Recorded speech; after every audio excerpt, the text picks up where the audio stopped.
The Secret of Missing by Rudyard Kipling's 10th Standard English Memory Poem.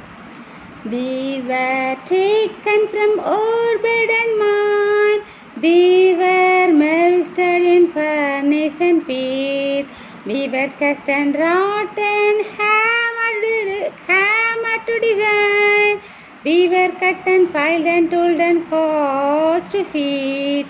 We were taken from orbit and mine, we were melted in furnace and pit, we were cast and wrapped and hammered to design, we were cut and filed and tooled and caused to feed. Some water, coal, oil, all we ask, and 1,000th of an inch to give us play.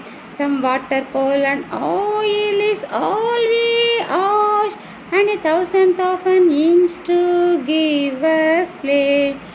And now if you will set us our task, and now if you will set us to our task, we will serve you for 420 hours a day.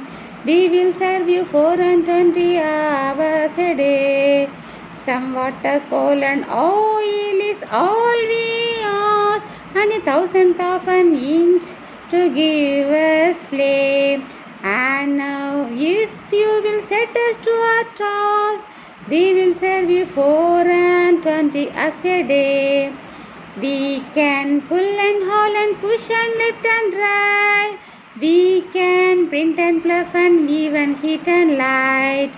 We can pull and haul and push and lift and drive. We can print and pluff and weave and heat and light.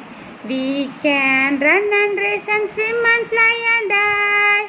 We can see and hear and count and read and write. We can run and race and swim and fly and die. We can see and hear and count and read and write.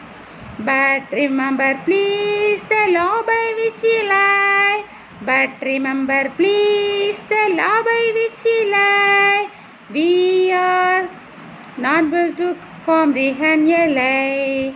We are not able to comprehend a lie. We can neither love nor pity nor forgive. We can neither love nor pity nor forgive. If you make a slip in handling, yes, you die. If you make a slip in handling, yes, you die. But remember please the law by which we lie. We are not able to comprehend a lie. We can neither love nor pity nor forgive. If you make a slip in handling, as you die. Though our smoke may hide the hand from your eyes, though our smoke may hide the hand from your eyes, it will vanish and the stars will shine again. It will vanish and the stars will shine again. Because for all our power and weight and size, we are nothing more than children of your brain. Because for all our power and weight and size, we are nothing more than children of your brain. We were taken from orbit and the mind, we were melted in furnace and the pit, we were cast and wrought and hammered to design, we were cut and filed and told and caused to feed.